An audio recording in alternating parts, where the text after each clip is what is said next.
নবী ডেকে বললেন, ইয়া বেলাল আনফিক ইয়া বেলাল লা তাখশা মিন যিল আরশি ইকলালা।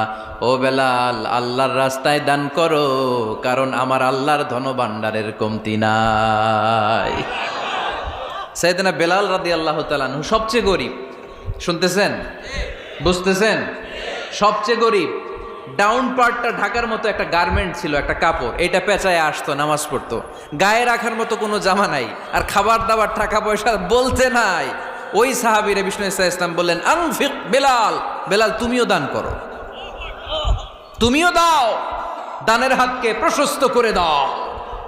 আনফিক ইবনা আদম উনফিক আলাইক, হে বানি আদম দাও, দিলে আমি তোমারে দেব।